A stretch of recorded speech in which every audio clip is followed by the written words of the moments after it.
matin nyaka Ramogi odhi nyime gi weche manyien wadonje motenore kod weche mag thieth. Riwruok mar jolony mapimo tuoche miluongo e laboratory miluongo ni KNUMLO obago ng'anyo nyaka apise mag migao mar thieth e boma ma Nairobi kama gichwalo ywak margi ka gidwaro mondo piny owacho obed kodgi piny e twak maneno ni nitiere lwasi makare mar tich. Jakom mar riwruogno Nicholas Odipo oyango ni gidwaro mondo migao mar thieth kod riwruok mar governors opuodh riwruok margi ka giwacho ni mano en ratiro margi. Bende omedo jiwo dwachgi mar mondo ndik jolony e yo ma ongirore. Kawuono en odiechieng' mar 50 e ng'anyo mar jo KNUMLO.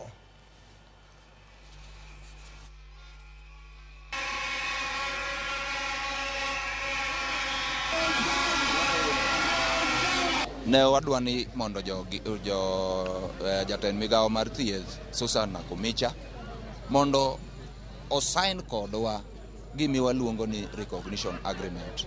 To sani ndalo 50 ka wan e mgomo, Susan Nakumicha otamore bedo kodwa piny mondo wasign gini mondo jowagi odog e tich. And that's why we are telling our members that we are not going to go back to work unless we have had a discussion, we have a well-structured return to work formula and our recognition agreement signed as an irreducible minimum, because it does not need any resources to sign a recognition agreement.